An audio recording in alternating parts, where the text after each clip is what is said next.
Please help me in welcoming Dr. Clay Cook. Let's make this worthwhile, hopefully. You've put in a full day, and so it's on me to actually captivate and keep your attention. So if I fail at that, you could throw something at me. And if you have something you want to ask me, email me. I consider myself a misfit of a person when I grew up because I struggled in school. I think maybe I got my doctorate, and I got into doctorate training with a 2.47. I think I might have the lowest GPA to ever get in a doctoral training program. I was in alternative education in high school. The reason why I was there is because my family struggled. We lived in rural California. My dad's a high school dropout. And my mom never went to college. They both worked. For example, our summers, beginning in second grade, my brother and I were on a farm, and we had no supervision the entire summer. We were total latchkey kids. So a second grader and a third grader, all the way on, spending your entire summer without any adult supervision during the day is not a good idea. We'd plan each day, how are we going to call my mom and fake some type of injury. We'd have like couches with ketchup put on our face. We were in FFA. Each day we would take random things out of our freezer and try to cook it. We would make potions with chemicals. And anyways, by middle school, I had come in contact with the legal system for the first time. As a result of that, ended up in high school, not doing too well, getting kicked out of classroom. Once you're on that side of like punitive discipline, you realize how it doesn't work. It doesn't change your behavior. It makes you dislike school even more. I ended up getting into grad school largely because I played basketball. Sports was the only thing that kept me invested, and was able to walk on at Cal State Fullerton and play, and eventually was able to get my PhD in school psychology. I started out in education as a paraprofessional working with kids with severe emotional and behavioral problems. Then I was a middle school math teacher and then a school psychologist. Not too far away from here, I worked for 2 years at Boys Town in Omaha, Nebraska, which is a residential treatment facility. If anybody's had an opportunity to go there, you'll see how it's basically adults who believe in work and work together to implement a model, and you can produce a higher rate of success with what I consider throwaway kids from our school systems. They're kids for whom other systems didn't think they were going to be effective.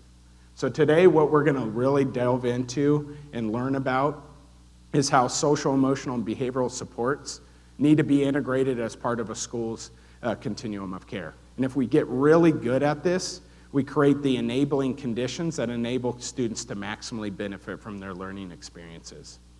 So I want to ask a big question. How many of you are a parent? How many of you were a kid at one point? Isn't it so easy to forget what it's like? Like, how were you when you were a kid? It's so easy to become an adult and forget about what it means to be developmentally a elementary age student. So what can babies do when they're born? Those of you who are a parent, you were there. What can they do when they're born? They can do the P's, right? They can poop, pee, pinch at you, whatever it is. They can do P's. What are these called?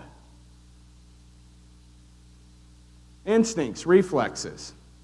Does anybody know how many instincts or reflexes babies are typically born with? They have names for each one of the reflexes. Yeah, it's roughly 24 separate instincts or reflexes. Now, do they know how to read? How many of you are involved in teaching kids how to read? Do they know how to do that out of the womb? Do they know how to manage their emotions out of the womb? Do they even know how to talk? What if you didn't model and teach language to kids? Would they acquire it? We have some rare exceptions where kids have been reared in environments where they've been deprived of language and they don't learn it. So this means at any point in a kid's trajectory, if they don't have a skill they need to meet the demands from an environment, we have to teach it. Anybody familiar with the recent Journal of American Medical Association on ADHD diagnosis? What they found? So kids who are developmentally younger entering into kindergarten are 5 to 6 more times to be recommended by schools that they have ADHD. Just by being younger. So the question is, when a kid's struggling, is it due to the kid, something internal in the kid, or is it a mismatch between the kid and the environment? Do you think our kindergarten classrooms are getting more rigorous? So are they probably not fitting kids who are younger? They're coming in, they don't have the prerequisite skills to be successful. So are we missing something in those environments? So do they have ADHD, or do they need to be taught prerequisite skills that enable them to meet the demands from the environment? And so developmentally, we constantly ask ourselves, if a kid's struggling, do they have the skills to meet the demands and expectations of the environment? If they're missing that, then we have to teach it, just like we would do academically. If the kid's struggling socially, when are we teaching those skills? If the kid's struggling emotionally, how do we actually teach those skills? And punishment isn't teaching. Are children and adolescents just miniature adults? So how many of you, if you attend an all-day learning experience, if you're seated by someone you like, you talk to them about something non-academic? How many of you do that at a learning? How many of you inappropriately use your technology? How many of you make weird noises? She's like proud of it too. Yep, me and my noises. Have you ever thought, like, if you were running a classroom of adults, how would you respond to their behavior if they did the same things young kids do? Would you have a clip chart that says all the names, and as you screw up, you systematically demote them from yellow to red to hell? Or some... Would you do that with adults? Imagine in the teacher's lounge, as teachers made mistakes throughout the day, you just demote them publicly. Like, whoop. We would never do that with adults, but we do it with underdeveloped humans that are vulnerable and fragile and might have a bunch of stuff that go beyond their control going on in their lives. So there was a point at which we actually thought they were just short in stature and we could do whatever we wanted with them. We now know that's not true. They have underdeveloped prefrontal cortexes. They have a hard time regulating. They're missing a lot of skills that enable them to plug into life. They have needs. And it's important for us to mobilize and recognize developmentally what are the needs of the students that we're serving. So if you're successful in one setting, can you be successful in all other settings? Just because you can go somewhere and do something and you know how to do it well, does that mean you can generalize that and apply that in each and every setting? So many of you probably attend a place of faith, a church. How many of you have learned certain codes of conduct in that place? How many of you have learned you wouldn't do that? Imagine you bring in a 6-pack and you sit back and you start cracking it open. It's going to be a good one today. Let's see what's happening here. How many of you recognize that wouldn't result in acceptance? It violates the code. Now, how many of you have been to a new place of faith and you didn't understand the code of conduct and you felt weird and bizarre? You didn't know the behaviors to perform. We call this code switching. You have to be taught and learn the behaviors that result in success.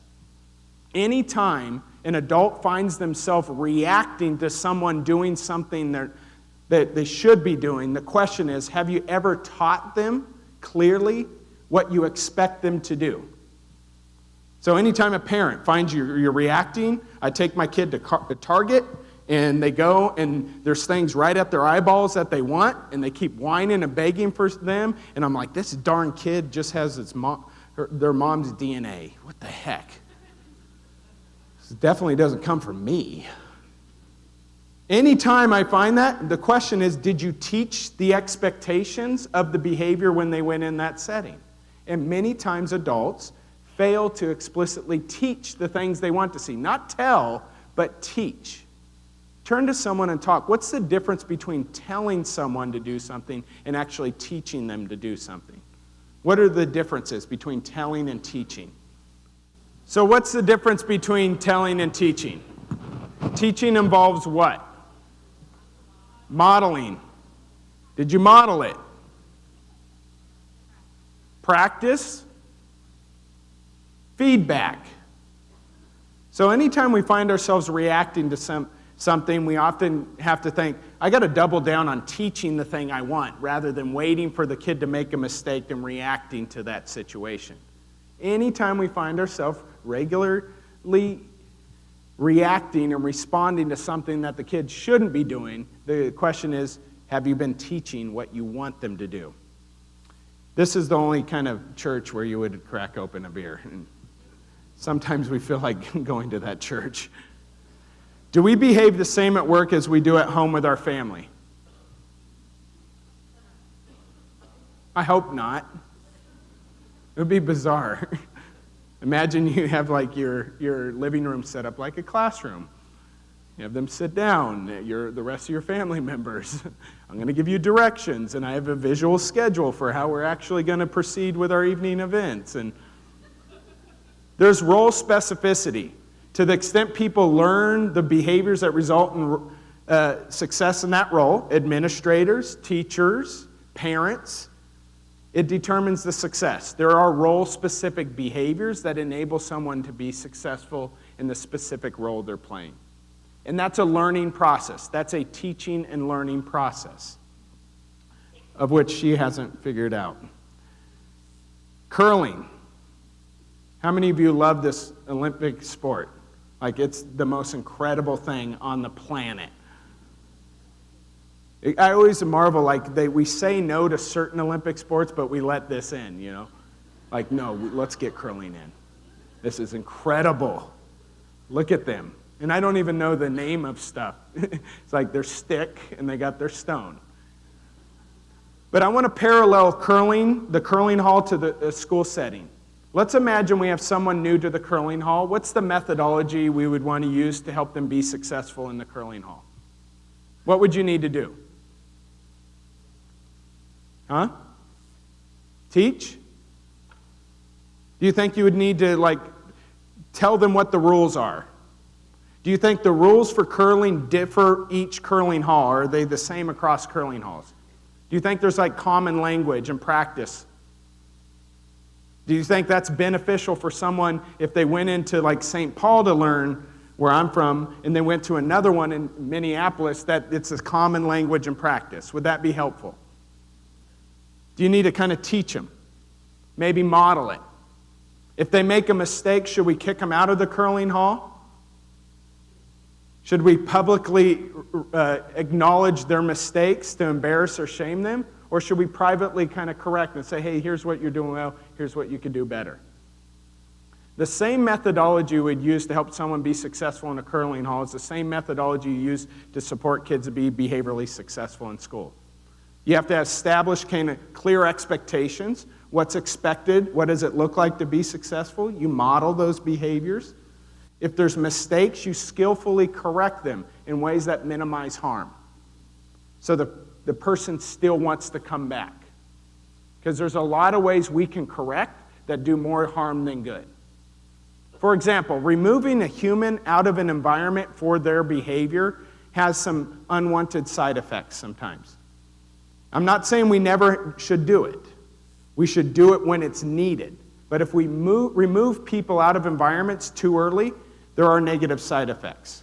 So if something I removed you and said, you know what, you're talking to this peer. If you don't want to be here, then fine, you don't want to be here. So don't be here. Go ahead and sit out. Go ahead. And I removed her. What would be the negative side effects of that interaction? Turn to someone and say, what's the negative side effects when you remove someone based on their behavior from an environment?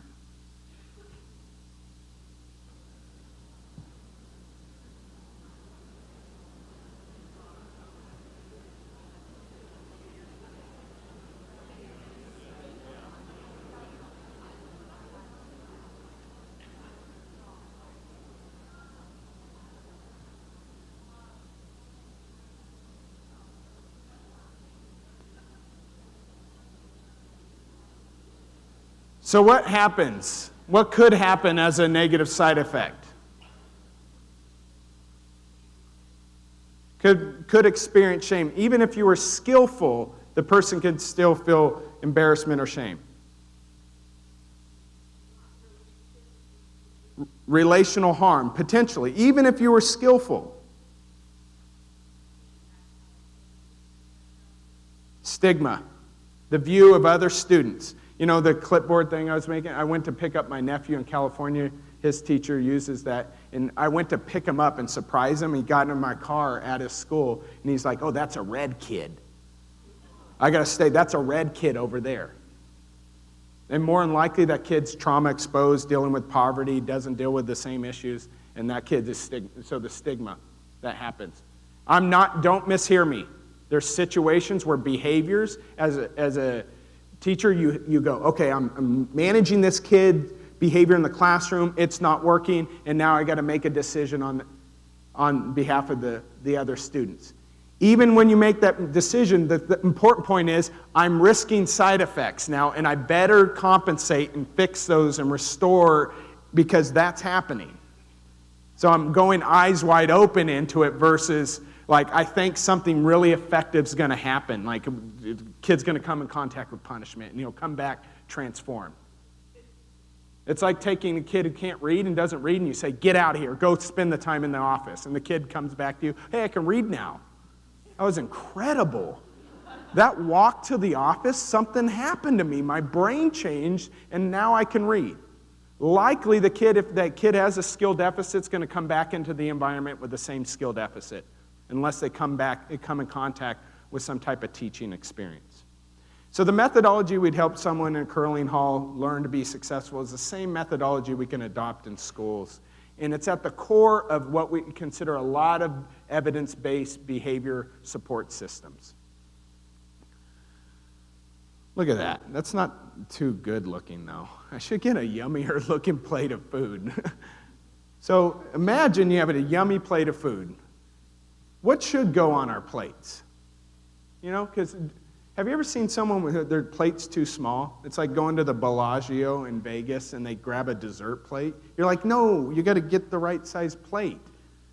Because someone with too small of a plate, that plate gets full quick and they say, my plate's too full. And you're like, wait a minute, you need a bigger plate. But is it possible we can overwhelm people and put way too much on their plates? How many of you felt like that? Now, here's the thing. The argument I'm going to make, with hopefully some evidence and some rationale, that the social, emotional, behavioral supports are the plate. For us to say we don't have time to build relationships or put these things in place, we're missing the whole point of education, and we're defying what we know scientifically from a developmental perspective. This is what kids need. These are the enabling factors that help kids grow, develop, and function well and optimize their well-being. So we have to make room. I don't got time to build relationships with a kid because my plate's too full. Whoa. I don't have time to actually teach students how to interpersonally get along. My plate's too full. And so we're challenged as school systems to figure out what's going to go on our plate. And we have to prioritize. And we got to focus on what we're going to adopt and implement. So this stuff on the right-hand side, your right-hand side is what we want. We want to optimize. When we do values reflection exercises with staff, we ask them, what do you want to stand for? What do you want to be recognized as? What do you want your legacy to be as an educator? If you were going to get a note from a former student and a former colleague and they were going to tell you how much of it, what you meant in terms of your role in that school, what would you want them to say about you? And what we find is most people want to have an impact on the lives of kids. Like, if you distill it all down, they want to impact kids' lives. And impacting kids' lives is we want to promote really good outcomes for them and help them be successful, socially, emotionally, and academically. How do we get those things?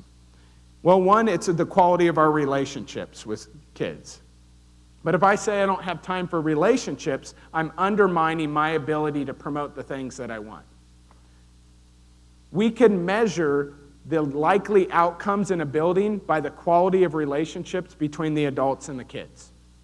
The better quality of relationships, the better quality outcomes. It's also the degree to which we have evidence-based practices, instructional practices, management practices, reactive practices when students engage in behaviors that are problematic.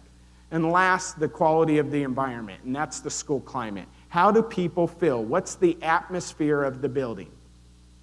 Those are the things that drive the social, emotional, and behavioral outcomes. Now, all the stuff in the middle depends on what the adults believe and their own well-being. How many of you think that unwell adults have a hard time producing well children? So does educators' well-being matter in terms of their ability? How many of you have been really stressed before in this role? What if we said, we're going to roll out a massive initiative in May? How many of you would be like, oh gosh, I'm going to punch you? Stressed adults are often less open to taking on new things, even though we recognize that we want to model taking on new things and continuous improvement. Adults who believe certain things, like it's not my job to manage student behavior or it's not my job to build relationships with students, the things in the middle don't get in place. So ultimately, it's built upon, promoting outcomes is built upon the beliefs and the well-being of the adults. So whatever it is in terms of improving practices and outcomes for kids, staff have to join together and figure out what is their common belief systems. You have to nurture and support one another in this process if we stand a chance to get this stuff robustly in the middle in place to promote kid outcomes. So let's spend a moment here. I want you to reflect on this, and this is just an exercise, like a little sci-fi exercise. Imagine you all flew out to Seattle, Washington. I used to be a professor there at the University of Washington, and I took you out to Microsoft, and they have a secret lab. And in the secret lab, they can develop this mindset device. And in the mindset device, they can program the perfect belief system and mindset of an educator, such that we could put this on an educator, and it would cause them to think and have the perfect beliefs and mindset that would enable the perfect responses to situations. So what would you program? So they need your support to come out and consult. What would you program into this device? What do you think are the beliefs of the perfect educator or the mindset of a perfect educator that would enable them to respond to any situation? So how many of you believe with this one? This is, I call a mega belief, because it becomes conditional sometimes for people. I believe all children can learn unless you engage in this behavior. Now I don't start thinking. I believe all children can learn unless you come from a household like this. All means all. Would the perfect educator believe that all children can learn? And would it guide their behavior even if they're experiencing challenge and struggle? Versus becoming conditional. Well, I believe if you can learn, if you come from this type of household and you do this types of behaviors, then you can learn. Other than that, I don't think you can learn. What other beliefs would we program in? Each child is unique. Our goal is to figure out their preferences and interests and recognize that so they can understand their own worth and unique qualities and contribution, regardless of their behavior, even if we're struggling with behavior. Don't ever give up. Persistence, stick-to-itiveness. How many of you have lied before? So what if I said, okay, she's a liar? You know what I bet she does? She takes like lying vacations. I guarantee it. She just goes and lies to people. Just thinking, she's probably a liar. We call that not separating the deed from the doer. Like, there's intrinsic worth and value, and oftentimes we have students engage in behaviors. The perfect educator would remember their behaviors one thing, they are another, and there's reasons why they engage in those behaviors. How many of you have engaged in less skillful unskillful behaviors over your life course so far? What if every unskillful behavior someone called you that? You're lazy. Have you been lazy before and there was a reason why you were sick or something? But what if someone just said that defines your humanity? So we have this sci-fi exercise, but this can become our own belief systems. Any beliefs you find, you can make them your own. You can ground and connect to them, and they can actually serve to guide in your behavior. Because ultimately what we're trying to do in schools is attend to all the needs kids are bringing to the educational table that are facilitative of kids fully plugging in and profiting from their academic experiences. How many of you got rotten sleep last night? And I could see your faces. Believe me, I could probably predict with a good degree of accuracy. Like, yeah, I'm starting to lose. You're already drooling. When you're not well rested, are you a really good version of yourself? What does it mean to be less than a stellar version of yourself? Grumpy. What else? Impatient. Slow to think. Slow to express. How many of you have had to, when you're tired, you've had to apologize because you're having a hard time articulating? You're like, oh my gosh, I cannot word find at all. So could all that result in kids struggling with learning if they're tired and fatigued? Imagine I have a kid, due to certain circumstances, isn't getting sufficient sleep, but I make academic requests. I don't try to even understand that this kid could be sleep deprived, and I keep pushing the instruction as if it's the most important thing in the kid's life, when the kid actually has something physically going on. It's equivalent to like taking a kid with a flu and saying, hey, keep doing this stuff, and I'm not going to relent. I don't care if you have to barf. You're going to do this. So a whole child perspective means we're going to at least entertain and look at and try to support and recognize the holistic needs of the kid. How kids are doing socially impacts their motivation to engage in academic work. This is the social psychology of education. Kids are more motivated by who's teaching than what they're learning. They're more motivated by who than what. So when we find kids who are less than motivated, often at the core of it is some relational disconnection between who's teaching and the kid. This isn't always the case. But we know that motivation is largely driven by relationships, not only with the adults, but with other peers. How many of you have kids who go from 0 to 60 and get upset? How many of you know an adult who goes from 0 to 60 and upset? They're like, man, they're awesome to hang out with as long as they're calm, but when they become not calm, they're horrible humans. They say and do things. That's a person that's never come in contact with a support to learn how to manage their emotions. Do emotions and feelings interact with learning? How many of you have anxious kids in your classrooms? And they're withdrawing, avoiding social and academic stuff. How many of you have frustrated kids who, as soon as they start to struggle, they bail at all costs? So do emotions interact with academics? So a whole child would say, okay, that's really important. What are we doing to cultivate that? And what are we doing to teach and support students to learn and acquire the behaviors that result in academic success? What enables learning or life success? So academics doesn't guarantee life success. If we do longitudinal studies, academics represents about 1/3 of what people need to be successful adults. 1/3. Now, don't mishear me. It's a necessary third. Like imagine sending people out in life without knowing how to read. That's not good. That person's going to struggle. Or they can't do basic math in order to plug into civic life. But 2/3 of what kids need have nothing to do with academics to be successful. There's other enablers that allow kids to move and shake and use their academic knowledge and skills in adulthood to be successful. Those are interpersonal skills. How many of you have kids who are struggling interpersonally? socially. They have problems with peers.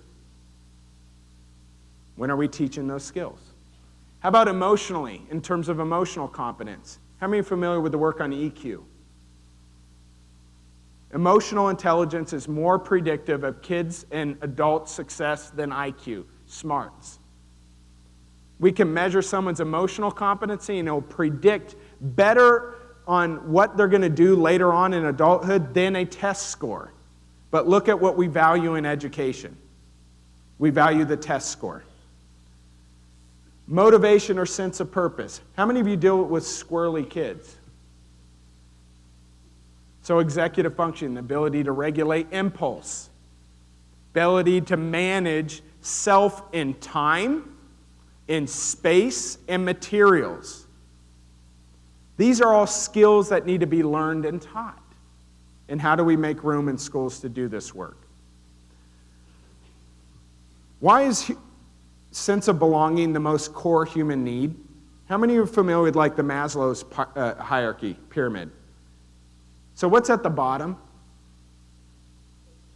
Basic needs. So Maslow actually got it wrong because social belonging is just as important as like if you're starving. If you don't have it, it's just what it does to someone physiologically and behaviorally is as if you're being deprived of those other basic needs.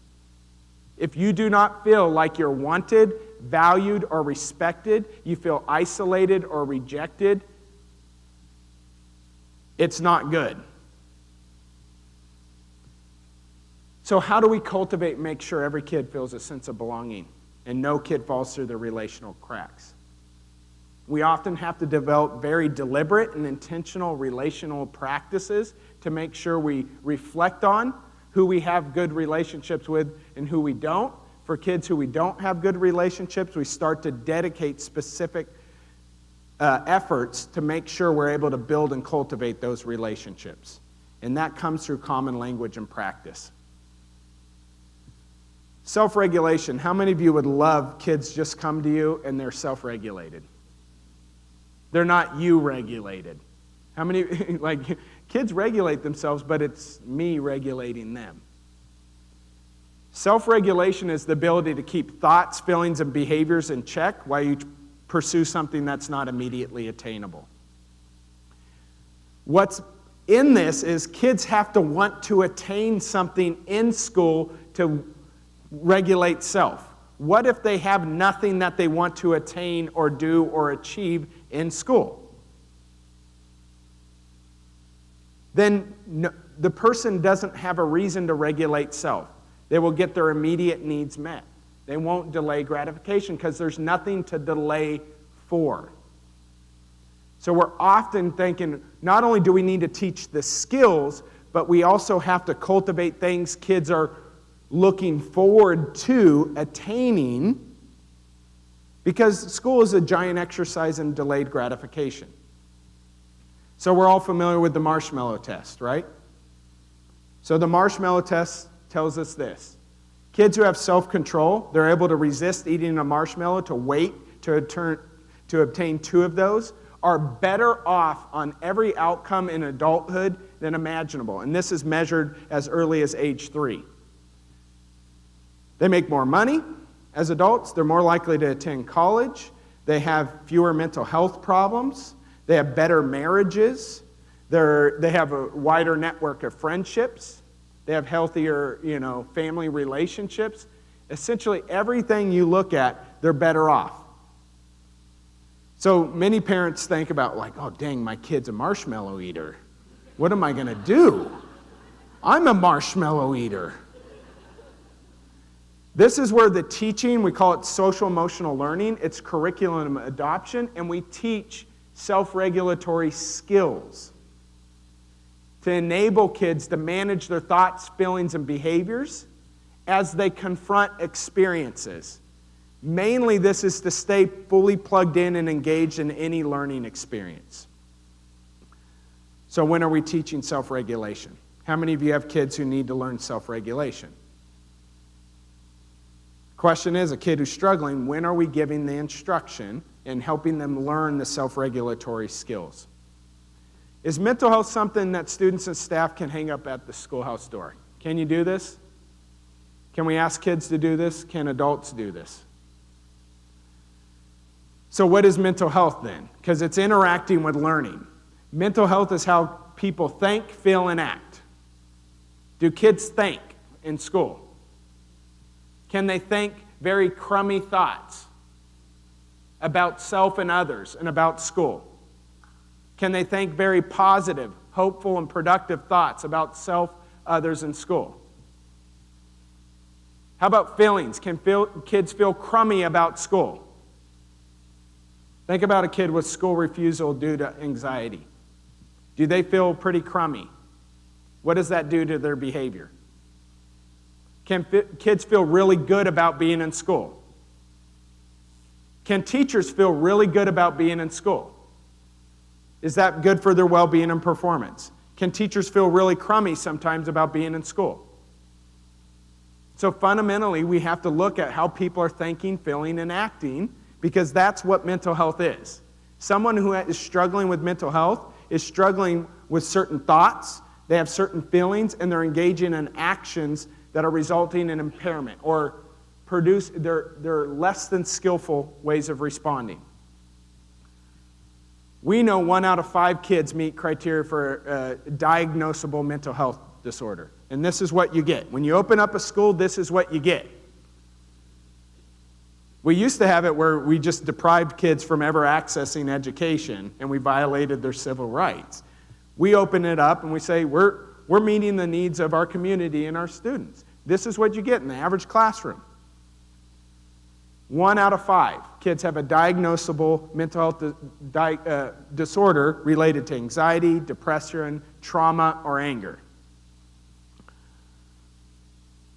So that's the needs.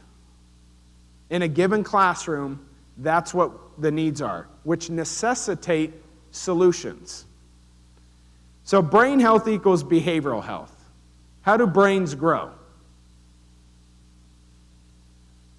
How does a brain develop? How does your brain as an adult grow? Experiences. What does it mean to experience something?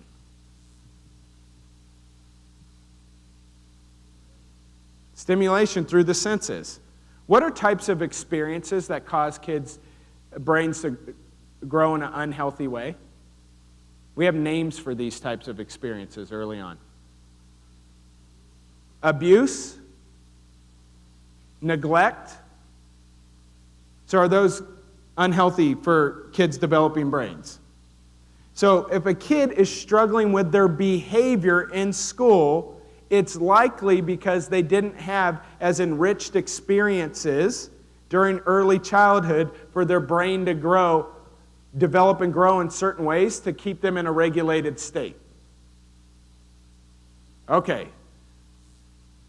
So kids who are struggling with behavior likely had non-enriched experiences early on, and that's what explains why they're struggling.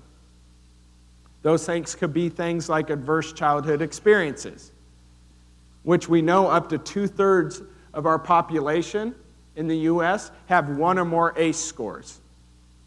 1 out of 8 has 4 or more ACE scores. These are ACEs. Each one of these counts.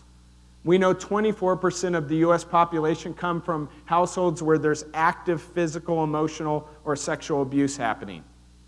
24%. Neglect, you start to boost up the number. Household dysfunction. How are ACEs related to outcomes? Because this is what you have to. Why does having an ACE, how does 2 versus 1 matter? Or 3 versus 2? Well, 0 ACEs, this is kind of the prevalence for people with 0 ACEs. Still happens, but it's rare. As soon as you go from 1 to 3, instead of 1 to 16, 1 out of 9, instead of 1 out of 16 alcoholic, 1 in 9. And then we get all the way to 4 to 10 ACEs. And we could see the relationship between negative outcomes and adverse childhood experiences. So we have kids who haven't had the same enriched experiences to develop their brains in certain ways to plug into school and stay in a more regulated state. So this is how it works. Early on, ACEs cause disruptive brain development. Disruptive brain development early on means kids are going to plug into school and struggle socially, emotionally, and academically. If educators don't respond in certain ways, it increases the likelihood for them to continue to have impairment. They eventually engage in unhealthy health behaviors, which causes the physical, medical diseases and disorders. On average, 2 decades earlier death for individuals who have ACEs. Now, this doesn't mean this is one-on-one correspondence. Trauma, understanding trauma, is why we need to put in energy and effort to create enriched experiences for kids. And we constantly have to ask, is the thing we're doing to handle this student's behavior an enriched experience or a non-enriched experience? Is punishment an enriched experience? Does anybody know what our recidivism rate for punishment is in our country when we put people in prison? What's the proportion of people who reoffend? 85%. Is that an enriched experience? What is missing is enriched experience that allow people to heal, develop, and grow. So I just want to put this in real context. This is a kid in school. Imagine this is a kid in your school. The kid has intact family. Mom works certain kind of graveyard all the way up to the day. Dad's responsible for getting kid off to school. Dad's an alcoholic, and dad gambles. So dad goes out to the casino, loses money, loses the paycheck, comes home, is still drunk, but is there to get the kid off to school. Puts cereal out in front of the kid, asks the kid to eat it. He doesn't feel like cereal today, kind of shrugs it away, but accidentally it falls off and the bowl breaks, and dad punches the kid in the face. All while that's happening, there's the brain is creating associations between maleness, cereal, loudness, any of those associations. So now the kid comes into a classroom and there's a loud noise, or the kid sees a cereal box. It's outside of their awareness. It triggers the fight or flight response. The kid becomes dysregulated. When people are dysregulated, they want to avoid things that they don't feel like doing. So imagine the kid doesn't do what I want, and I keep forcing the kid to do the thing. The kid then escalates, and then I end up calling in people to have the kid dragged out or whatever. Is there an enriched experience? Instead of saying, what's wrong with this kid, I say, what's going on? What's potentially happening? How do I adapt my behavior based on where the kid's at? Maybe now is not the time to keep pushing the instruction. Maybe now is the time to grant the student opportunity to take a break, access some type of other support. So what's an emotion? What is it? Because we deal with them all the time. What is an emotion? Turn to someone and talk. What is an emotion? So what is it? Because we deal with them, and this is where we often, you're dealing with it all day long. There's a need to understand what emotions are, actually how you help students manage those emotions as in the context of learning. So how many of you like grit as an idea? Like you want kids who are gritty? Anybody into that? How about growth mindset? Kids who are okay with failure, they pick themselves back up, they dust them. Do you think emotion regulation is part of being able to have a growth mindset and be gritty in the face of challenge and adversity? So what's an emotion? How many of you said it's internal? It's an internal physiological reaction to something. So if you're angry, how do you know you're angry? Your physiology's ramped up. If you're anxious, how do you know you're anxious? This is your nervous system. Your nervous system has been triggered by something. So basically, certain kids struggle to manage their nervous systems. Some kids are at birth. We can determine through a heel stick test. How many, when you had a kid, you remember the heel stick test? They take a medical reading for some samplings. 1 out of 5 babies will have a hard time to stop crying.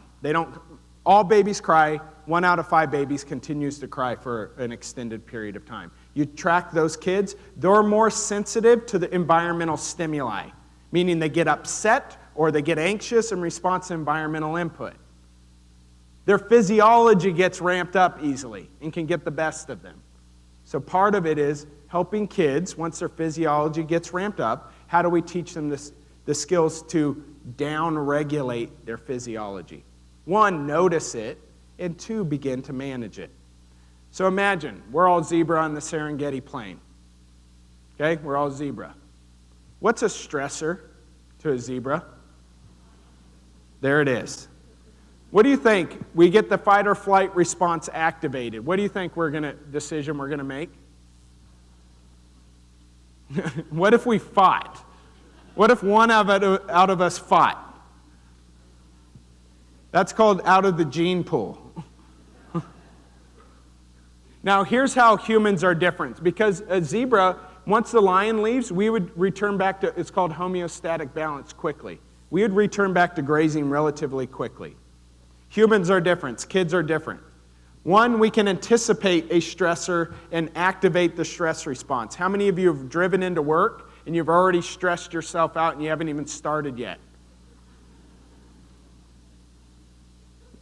Some people are professional. That's not good. We call that lighter fluid. You're going into school with lighter fluid on you. And guess what? There's probably a kid with lighter fluid on it too, and if you're not careful, you will have a little explosion today. So imagine, our colleagues at the University of British Columbia, we did a stress test. We take hair samples and saliva and look at morning cortisol levels. And we looked at kids who have activated rates of morning cortisol, and we looked at the classrooms they're going into. Kids who are in the morning already have activated cortisol. Their stress, their fight or flight response already activated when they're going into a classroom that they think the teacher doesn't want them in it. This is what we're dealing with. We already got the emotional system coming on, and then we come in and do something else, the kid starts to get dysregulated even more. Because often we're thinking about kids who are from trauma conditions. They are coming in with lighter fluid on them. They need us to help wash that off. Neutralizing routines, connections relationally through greetings, checking in to see where they're at and getting them to use some type of strategy or technique to calm down are often what things we have to do to set them up for success. How many of you have ever had where you look at a kid and you're like, dang, I'm going to have a bad day? Oh, look at him. That's called a setting event. Don't sit there and bet. Like you can bet, hey, I got odds. Who wants in on this? This kid's going to explode on us, guarantee. Don't do that. If you think the kid's going to have a bad day, what are you doing preemptively to proactively support the kid? And you have to develop these types of neutralizing routines and strategies. Because emotion dysregulation ain't good, because all bets are off. Your words aren't going to matter. It's really your behavior. The thing you look at when you have a dysregulated human is it matters in my behavior. Have you ever seen an adult do this one? Calm down. Calm down. We're all in it together. We're all in this together. If you want to watch me as a parent, you'll be like, that's the non-example, man. So there will be mistakes. But without understanding what we need to do, there's less opportunities to make corrections and improvements once we've realized we could have handled a situation better. For a kid who's likely, we are their trigger. We are their match. They have lighter fluid, we are the match. We are the walking, talking, authoritative match. But we can do a lot of good. So what does this concept mean, and why is it the most hopeful finding? I think there's two findings from really biological researchers. One is neuroplasticity, the other one's epigenetics, and we won't get into epigenetics today. But why is neuroplasticity a very hopeful finding for educators? What does it imply we could do? So I want you to just talk around, and then we'll share out as a group. What is it, and why is it a very hopeful finding for us as educators? So what is neuroplasticity? Someone help me. What does it mean? Yeah.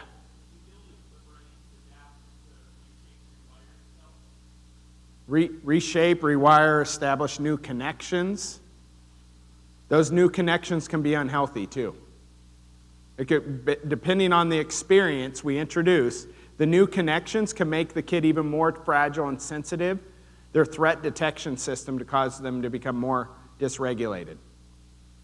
Because imagine just repeated trauma. So the brain keeps changing in response to experience. Now, the beauty of educators, we can actually leverage and create enriched experiences that help brains establish new, important, healthy connections that allow kids to learn skills and strategies. And if they learn a skill and strategy, it's not because it happens somewhere else in the body. You've reworked the wiring in the brain. That's what neuroplasticity is. So instead of saying, what disability does this kid have that I could name, playing that game, what's wrong with this kid that we can name and call it? Because this game gets played a lot in schools. What can we call it? Is it ADHD? Is it a learning disability? What's the name that we can call it? What we tend to say instead is, what's missing from the environment in terms of enriched experiences that we have control over doing something about? It's a radically different question. What's missing from the environment that the kid needs from us in terms of enriched experiences that can help the kid's brain recover and heal?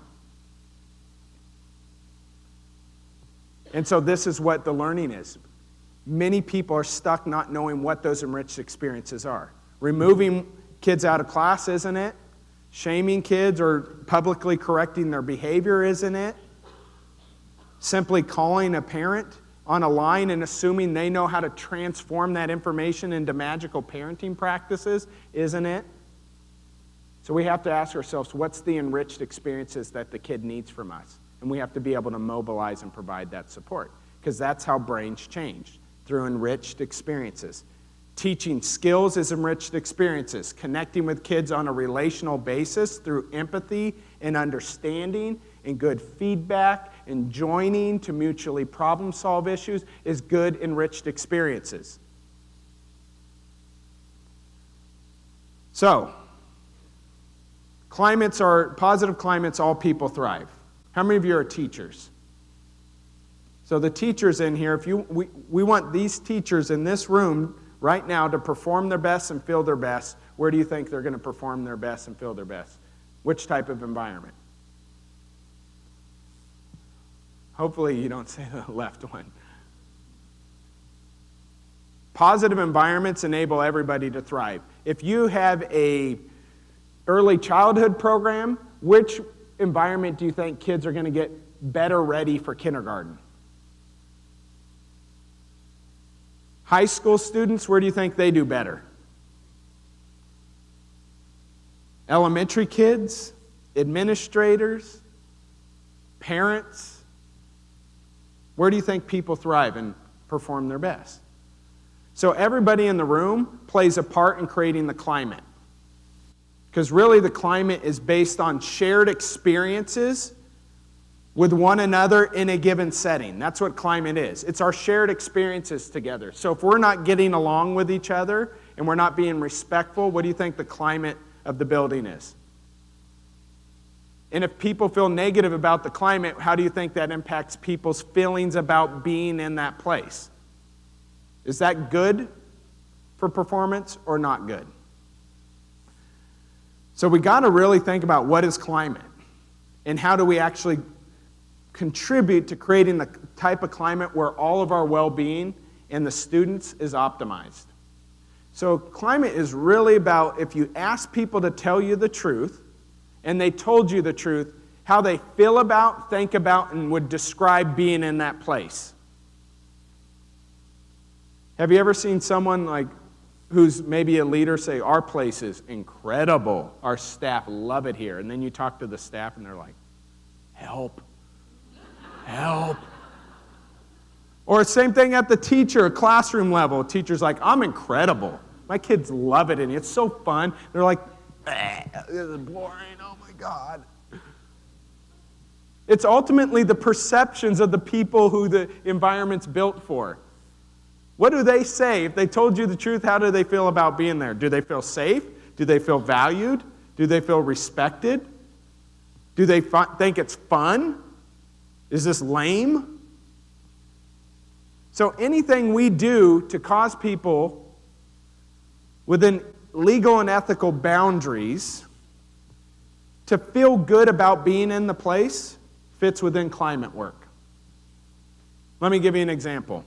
We work and create recognition and acknowledgement systems for teachers. We create student leadership committees.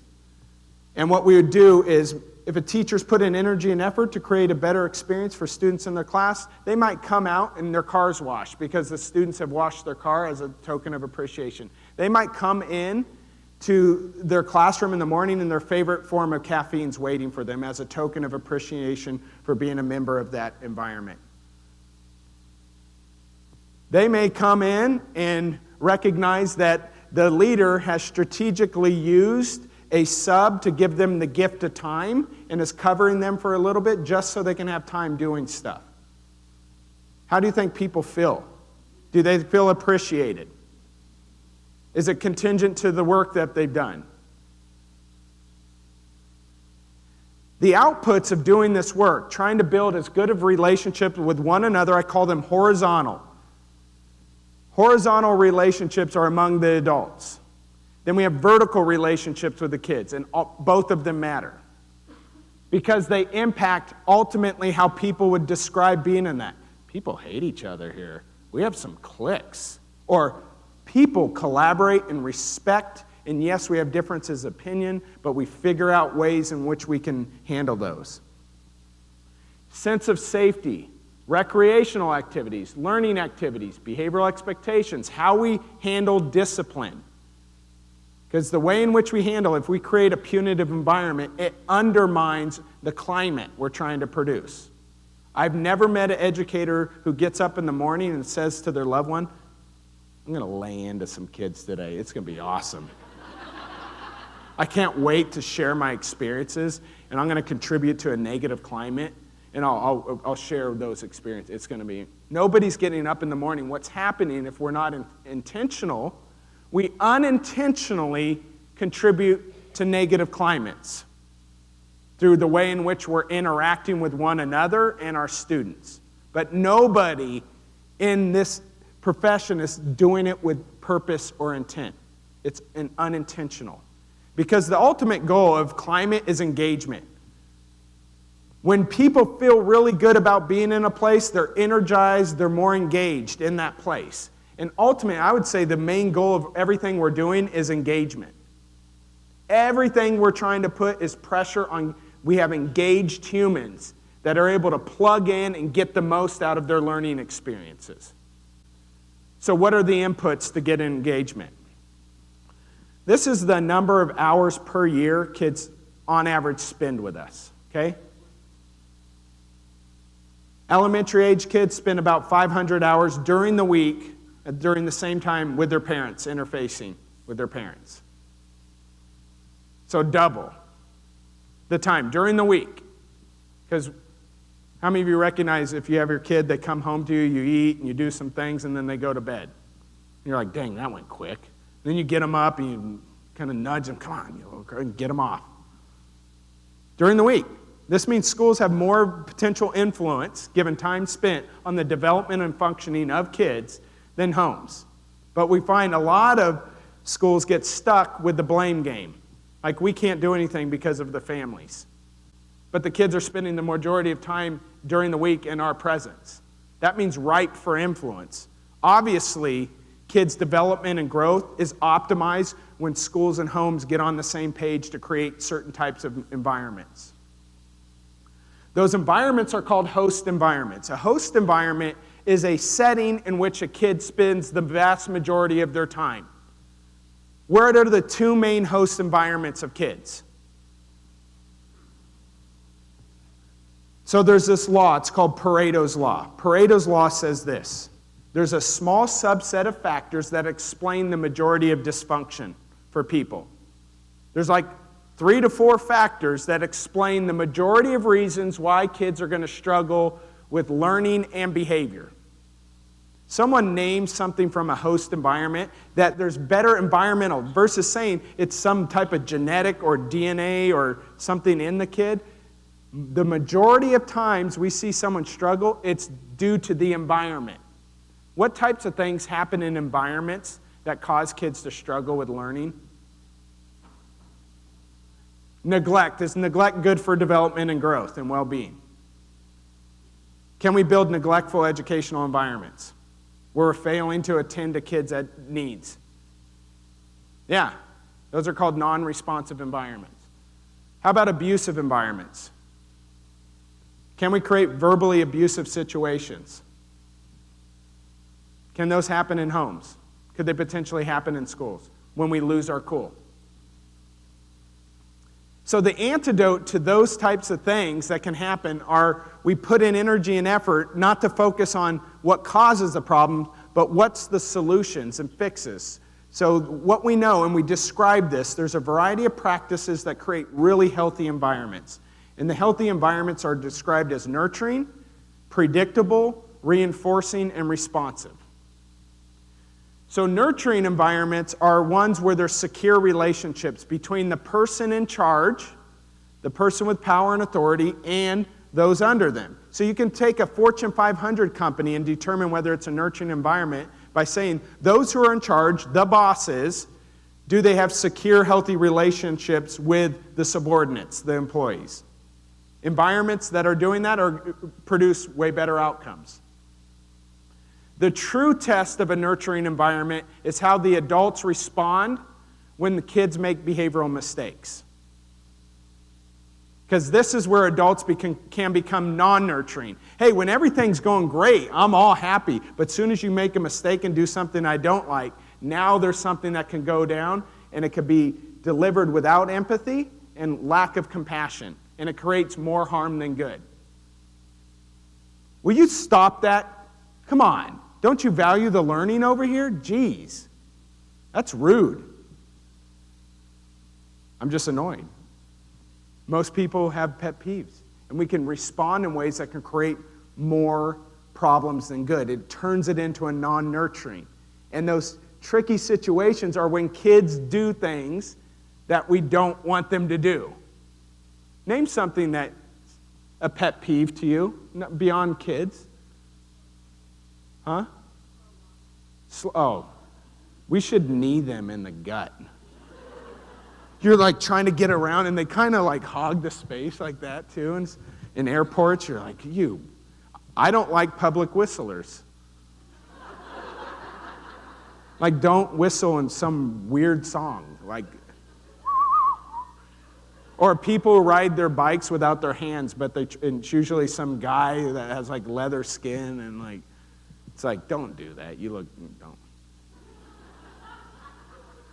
There's things that get us going where we can be less than skillful. Now, when it comes to student behavior, there definitely is, and we can go from being a nurturing person to a non-nurturing person. So typically, this work isn't about letting kids get away with stuff. It's about setting healthy limits and enforcing those limits, utilizing empathy and compassion. We front load our interactions with empathy. So a good example is, imagine a kid says, you know what, you're freaking unfair. Your environment's unfair. Or they wouldn't say that. Your environment and your setting is mismatched to my needs. And they just say you're effing unfair, okay? What's the typical adult response when they hear a kid say something's unfair? Life's unfair, you little twerp. I'm going to teach you a lesson right now about life unfairness. And they get on their soapbox. What does it sound like to make an empathy statement if you recognize a kid's unfair? One, you first have to go into their shoes and recognize, wow, they're feeling that way. Secondly, you have to jump back into your own shoes and come up with a scenario that you think would be unfair and would tick you off. So let me give you a scenario. You come into Ames School District, you have the same position, same training, experience, same everything as another person, but the person's a different gender of you and they make $25,000 more than you. How many of you would say that's freaking unfair? And that would get you going, and you would want to say something about it. You have to come into your own skin and say, that's where the kid's at. I might not agree with the situation, but dang, I don't want a kid to feel that way. I need to work on moving the behavior over, but that's how the kid's feeling in my class. I'm not cool with that. You're not agreeing with like going, yeah, I am unfair. You're right. Totally, I get it. Or if a kid says something sucks, you're not going, yeah, you're right, it does suck. You should bail on school. This is super important. Why? Because usually we have emotions on the line. And this is hard. This is the raw human part of being in any kind of child-serving position. There's going to be things said or done that are going to get your emotions going. Once we get our emotions going, it's going to be a harder time to regulate self and make good decisions. And we're all in it together. Everybody's in this together. Predictable. What happens when the adults aren't on the same page in a kid's life, like two parents? Let's imagine my daughter, I have a 3-year-old and a 6-year-old. Imagine my 3-year-old, I get a call that she bit someone on the kneecap. We're not modeling that behavior in the home, but she bit someone in the kneecap. My wife is pretty clear, like, we're going to talk with her. We're going to actually make sure that, we have a way of responding to it. And I ignore any of that, and I take her out for ice cream. And I talk about how cool, like, did you bite hard? Like, was it chewy? And then my wife comes home and gets overly harsh, and my daughter is not going to understand because we're so inconsistent. What's the expectation? When should I do something? Now magnify that in a given school building where each person is creating their own fiefdom and not trying to be consistent and adopt common language and practice with one another. And kids are trying to navigate and understand when to do something and when not to do something. Because the adults aren't even on the same page. They don't even have the same ideas around what is expected behavior and how should you respond to that behavior. There's methods schools can adopt that help build common language and practice around behavioral expectations and how you systematically, progressively, and effectively respond to that. Predictable environments are stable environments. One of the things trauma kiddos need in particular is a very stable, predictable environment. Because unpredictability is triggering and can dysregulate kids. All kids benefit from predictable environments. Kids who are exposed to trauma really need it. And the last thing we want to do is build our students' daily experiences based on our own mood. Because we work with interventions. Has anybody heard of check in, check out? It has like a little rating system that a teacher completes. It's usually like a smiley face, a flat face, or a frown face. And then certain days, like I've worked with, it's like, I'm in a flat face mood. I ain't giving out no smiley faces. And that person's all cranky for something. So it's like unpredictable. It's based on the person's mood. Nobody wants to build their classroom management based on their mood of the day. So it really requires us to be in a regulated, stable state so we can create a consistent and healthy environment. And that's incumbent upon parents too, as well as educators, because kids spend a ton of time with us. Reinforcing environment. A reinforcing environment is an environment in which there's two things that are happening. Non-contingent. Non-contingent means we're just recognizing and acknowledging the person's dignity, worth and value as a person regardless, not contingent on anything. Not contingent on anything. Non-contingently. Like greetings, welcomes. Are you capable of saying goodbye to a kid who engaged in behavior you don't like? That's non-contingent. That's a reinforcing environment.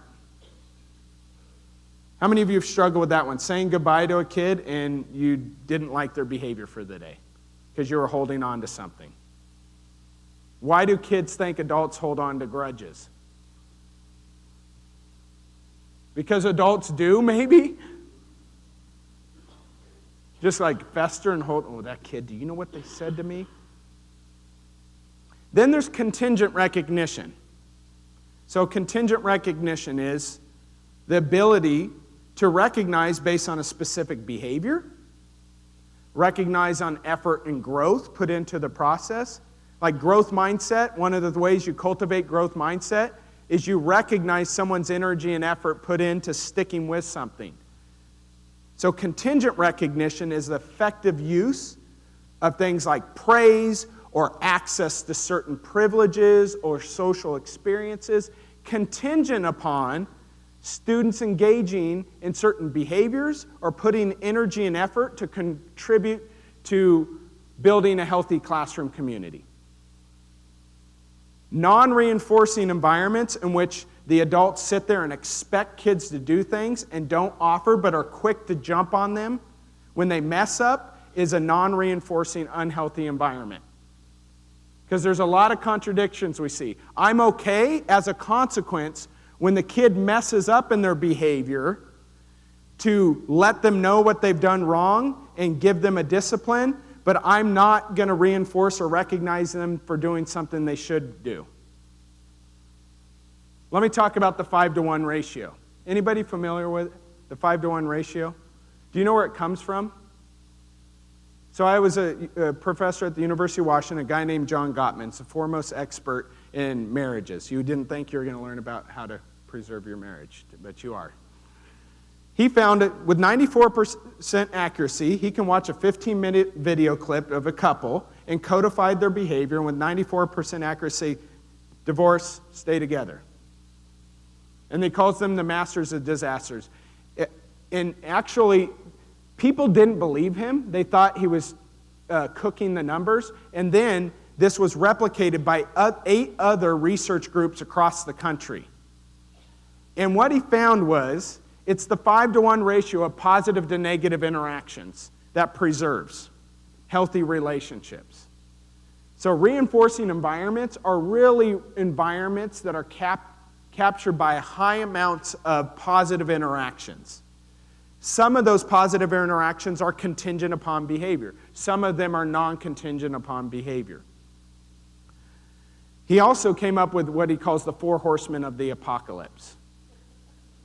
The 4 horsemen of the apocalypse are the 4 things that you can do. He calls it sulfuric acid to relationships. It's things you do that corrode relationships. So the sulfuric acid is like high amounts of criticism without positive interactions. So I'm okay to criticize when you screw up, but I'm not going to acknowledge and recognize when you do the thing you should be doing. Because I've heard that in harms intrinsic motivation. Not true. Defensiveness, stonewalling. There's a variety of different negative interactions that harm relationships. We've done the research in schools. The average classroom has 1 positive to 10 negative interactions. We've also done the research to turn that into a engagement-inducing, disruptive behavior reducing type of strategy. We support teachers to deliver the 5-to-1 ratio. We give them little electronic shocks to their system. I'm just kidding. We do give them a prompting device that vibrates and reminds them. Now it's an opportunity to potentially positively interact with students, find an opportunity. It can be contingent or non-contingent. You can laugh with, you can do a relational check-in, you can praise effort, you can recognize a certain behavior. Those are all counts for positive recognition. And we can boost up academic engagement and reduce disruptive behavior in classrooms. A reinforcing environment is a healthy environment characterized by lots of positive interactions. Some of those are non-contingent, and many of them are contingent based on energy, effort, growth, a specific behavior. And it's feedback from the environment. A responsive environment is one in which we're trying to combat neglect. So certain kids have needs, and we want to recognize those needs. One way in which a school system's responsive is we provide early, timely intervention for kids who have need for intervention. A non-responsive environment is a kid has a need for a support and they're unable to access it. One of the biggest issues we have in our country is called the access gap. People have needs, they aren't able to access it. If you have a medical condition and you need service but you're unable to access it, will cause a problem. What if we have a kid who needs remedial reading instruction because the core curriculum's moving on, but the kid's unable to access it? The kid needs to learn social skills but isn't getting that, but the expectations are still there. The kid's going to be unable to access what they need. A responsive environment means the adults who are in charge are paying attention to kids' needs and adapting and modifying how they interact based on the needs the kid has. If something's going on socially with the kid, the adult's going to try to help repair it. If something's going on emotionally with the kid, the adult will adapt and try to help the kid regulate their emotions. If something's going on physically with the kid, the adult will adapt and modify what they're doing if the kid's tired or sick or whatever they are. Non-responsive environments means people plug away with the academic with disregard to the other things that are going on with kids' well-being. Schools are the hub. Kids won't access supports if they don't get it in schools. That's just how it is. How many of you are a parent again? Raise your hand. How many of you are rigorously trained on how to be a parent before you became a parent? You got a parenting license, right? Didn't you? No? Let me see your parenting license. Then why do you have a kid? So what we know is many parents are struggling to know how to handle things. Because parenting's easy, right? So easy. Like handling food and sleep and work, and it's just a piece of cake. Schools are a hub of access. They are the epicenter of communities. This is where kids regularly exist. And due to their regular existence in this setting, it becomes an ideal setting for them to access what they need. This is why mental health services that are integrated and become part of the fabric of the schools are critical, because kids will not get it if it's out there in the community. Imagine what it takes for a family to drive to a place to access mental health services. You got to overcome a lot of stigma. You got to have transportation and scheduling issues. What if mental health services are built into schools? We know the vast majority of kids who need those services access them, but we have to ensure that they're good services. I'm going to leave you with an idea of a recipe. It's a baking metaphor. The goal here is to think about the ingredients that we need to combine together to optimize the types of outcomes we want. There is no single approach alone that will do it, no matter how much someone who's developed that product and is selling that product is trying to convince you. There is a recipe. The goal of educators is to figure out how do they blend and work together to optimize experiences and supports for kids. So we know we need to create a particular type of environment. This will never become a bad idea. Your investment in this is never going to go in vain. It's never going to become a fad or a trend. Your investment to create this with your colleagues, a very safe, structured, predictable environment, will never become a bad idea. Now, people need to know the methodology. Once you have an ingredient, you got to select something that you're going to implement together to create that. Because thinking about the ingredient alone, the universe isn't going to realign itself and make it happen just because you're thinking about it. You actually have to implement certain common language and practices to bring an ingredient to life. We know environments alone aren't sufficient. We also have to think about the relational interactions. What is the nature of relationships between the adults and between the adults and the students?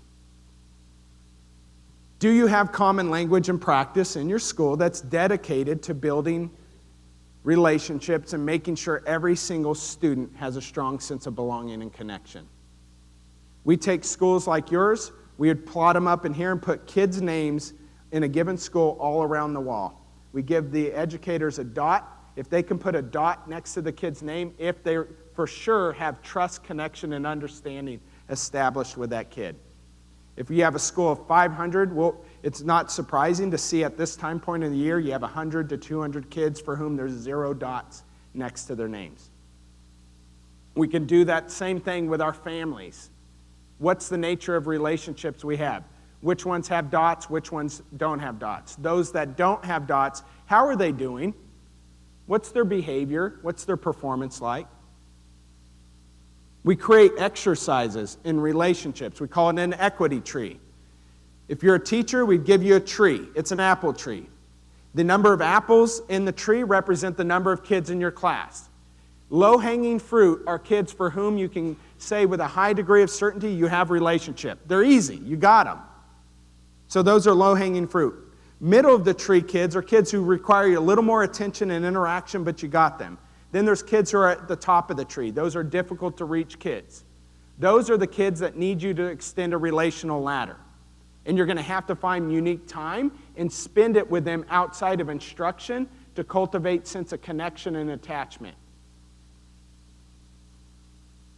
And there are kids in your school right now who are struggling without any sense of belonging and connection with the adults who are in charge. Nobody's doing this on purpose, but inequities start to emerge, where certain kids have relationship and certain kids don't have relationships. And what are the implications? Instruction. We need really good instruction that teaches kids the knowledge and skills to plug into work, civic, and private aspects of life. That's the ultimate mission and vision of schools. How are we equipping kids with the knowledge and skills to not just become workers, but also plug in as civic members of a community or broader society, and use those skills to have effective private aspects of life, manage their emotions if they become a parent, maintain friendships and family relationships versus strain those relationships. Promoting kids from the inside out. We could say some of these are about the outside in, but we're also promoting kids from the inside out. Helping young kids as young as 4 years old can orient towards the future and start developing what we call future identities. They could start thinking about who they want to become. And you can anchor that in what's called backward mapping, and you can help them recognize how school is actually a process to help them become who they want to become and avoid who they don't want to become. And there are strategies, but this is critical. Kids are motivated. They have a sense of purpose about being in school. By 3rd grade, we have a significant proportion of kids who lacks sense of purpose about being in school. If you track those kids, they're the kids once they transition into middle school, become more autonomous, they're highly truant. And then when they do show up to class, they often task refuse. But it started out in elementary school. Relentless family and community engagement. How do we connect with families and community partners in strategic ways to cultivate healthy relationships, build continuity of care? If kids have needs that you all are unable to address, given the resources you have, then how are we partnering with community agencies to fill in those gaps? Because you can't do it alone. And the last is an equity-based, needs-driven model. This is where multi-tiered systems of support come in. We need a model that helps provide a continuum of care and allows us to organize. What are we giving for all kids? And what we give for all kids is designed to prevent problems from ever emerging, promote and enhance and accelerate success, and provide the foundation for interventions to work on. Too often we have fractures in our Tier 1 foundation. Let me give you an example of how that impairs our ability to deliver interventions for kids with higher levels of need. Let's imagine Tier 1's a dirty pond. You take the kid out of the dirty pond and you need to clean them off and hose them off. That's the intervention. But the kid has to go back into the dirty pond.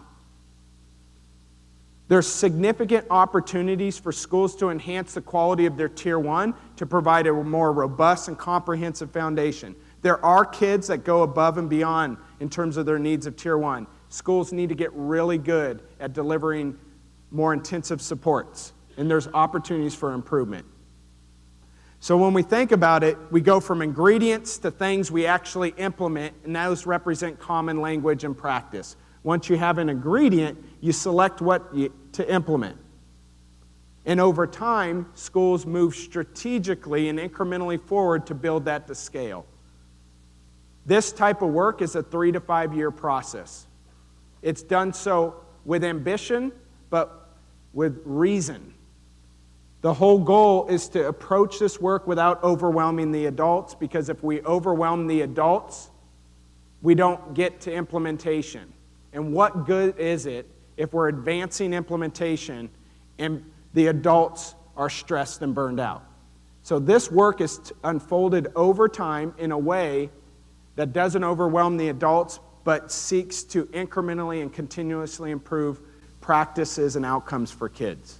I appreciate your attention. I look forward to potentially interacting with you all in the future.